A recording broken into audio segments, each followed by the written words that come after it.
সবাইকে আসন্ন নতুন বছর 2025 সালের অনেক অনেক শুভেচ্ছা এবং ভালোবাসা। কারণ আমার এই প্রিয় মানুষগুলো, এই প্রিয় সাংবাদিক ভাই বোনদের সাথে আমার যখনই দেখা হয় আমার কাছে মনে হয় যে খুব উৎসব মুখর একটা পরিবেশ তৈরি হয়।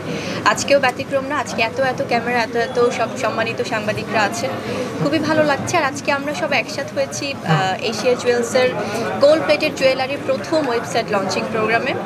এবং আমার কাছে যেটা আমি সবসময় বলি সবাইকে, যে আমি বরাবরই নারী উদ্যোক্তাদের পাশে আমি থাকতে চেষ্টা করি। যখনই তারা কোনো প্রকার এই ধরনের কোনো ইভেন্ট বা কোনো প্রোগ্রামের কথা আমাকে বলে, আমার খুবই ভালো লাগে সেখানে উপস্থিত থাকতে পেরে। কারণ নারীরা আসলে অনেক এগিয়ে যাচ্ছে, আর আমরা নারীরাই নারীদেরকে অনেক সাপোর্ট করতে পারবো। এবং নারীরা শুধুমাত্র নারীদেরকে না, পুরুষরাও নারীদেরকে অনেক সাপোর্ট করে, সেটার প্রমাণ আজকেও আমরা পেলাম। আজকে অনেক অনেক পুরুষরা আছে আমাদের নারীদের পাশাপাশি, আমাদের বড় ভাইরা আছেন। এবং আমি যেটা বলি যে আসলে গহনা, আজকে যে এশিয়া জুয়েলসের আমরা এই প্রোগ্রামে এসেছি, আমাদের ওনার যিনি তাজনুবা আপু আমাদের সাথেই আছেন। এবং উনি আসলে অনেক সুন্দর, অনেক দারুণ প্ল্যানিং করে এই জুয়েলার্সের এই যাত্রাটা আসলে অব্যাহত রেখেছে। এত সুন্দর সব কালেকশনস।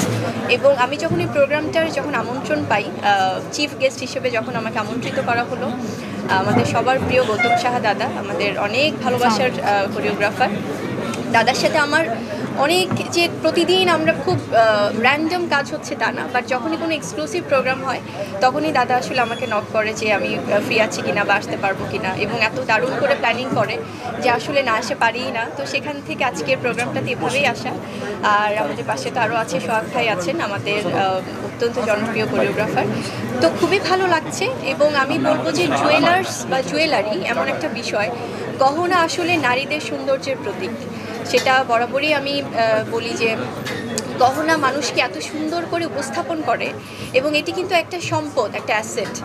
আর শুধুমাত্র নারীরা না, যেমন যখন থেকে 7,000 বছর আগে যখন জুয়েলারির প্রথম গহনা সবাই প্রাচীন যুগ থেকে ব্যবহার করা শুরু করে, তখন নারীদের পাশাপাশি পুরুষরাও ব্যবহার করতো। এবং যদি আমরা বলি যে গোল্ড প্লেটেড বা গোল্ডের বা এই ধরনের, আমাদের এখানে কিন্তু ডায়মন্ড কাট জুয়েলারিও কিন্তু অনেক আছেন।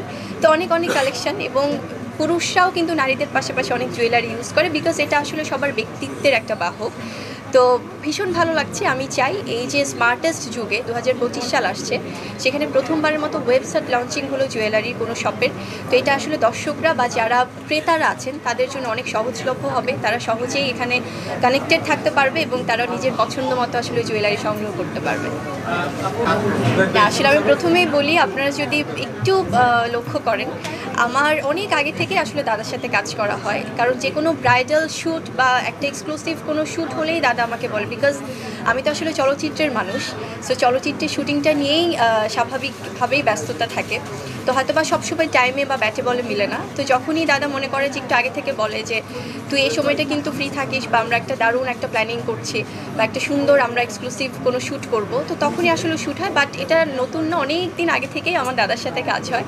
তো হয়তো বা ইদানিং আসলে হয়তো, কারণ এখন একটু উইন্টার সিজন, সো ব্রাইডাল ব্যাপারটা একটু সবার মধ্যেই বেশি। তো সেখান থেকে ওই প্ল্যানিংটা হয়। আর দাদা ভীষণ অমায়িক এটা যারা কাজ করেছে, বিকজ উনি এমন কোনো সেলিব্রিটি নাই যাদেরকে নিয়ে কাজ করেনি। তো সেখান থেকে আমিও ব্যতিক্রম না। অত্যন্ত স্নেহ করে আমাকে ছোটো বোন হিসেবে। তো ভীষণ অমায়িক একজন মানুষ, খুব আন্তরিক, কাজের অভিজ্ঞতা খুবই ভালো সবসময়। খুবই ভালো ছিল ভাইয়া। কারণ আমার ব্রাইডাল ব্যাপারটাই তো আসলে লাল টুকটুকে একটা বউ, মিষ্টি একটা স্নিগ্ধ বউ হবে, এটাই সবাই আমরা বাঙালিরা খুব এক্সপেক্ট করি। তো সেই জন্য সেরকম একটা লুক এসেছে এবং সবাই ভীষণ প্রশংসা করছে। এবং আরেকটা লুক আমাদের হয়েছে, যেটা অফ হোয়াইটের মধ্যে একটা পাকিস্তানি ব্রাইডাল লুক, সেটা আমাদের এই শ্যুটটাই আমরা করেছি আকলিমা খানাপুর সুন্দর একটা ব্রাইডাল লুকের জন্য, পার্লারের জন্য। তো ভীষণ ভালো লেগেছে। আমি বরাবরই চাই যে একটু এক্সক্লুসিভ শ্যুট নিয়ে দর্শকদের সামনে আসতে। তো দাদাও যেমন প্রশংসা পাচ্ছে, আমিও পাচ্ছি। সো থ্যাঙ্কস টু এভরিওয়ান যারা আসলে এটা পছন্দ করেছেন। আসলে হয় কি, সবসময় কিছু ডিফারেন্ট না করলে তো এটা নিয়ে কথাও হবে না। তো দেখা যায় যে আমরা আমাদের শ্যুটের সময় আমরা জানতাম যে এটা নিয়ে হয়তো বা অনেকে খুব পজিটিভভাবে নিবে, আবার হয়তো বা অনেকে একটু ভাববে যে একটু ডিফারেন্টভাবে আলোচনা করবে। তো এটাই হয়েছে। তো আমাদের মনে হয় যে আমাদের জায়গা থেকে আমাদের শ্যুটটা খুব সাকসেসফুল।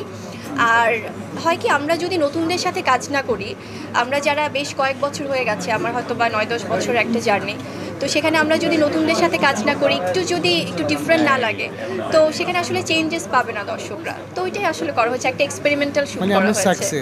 এবং আমরা সাকসেস যে সবাই এটা নিয়ে কথা বলছি। Thank you.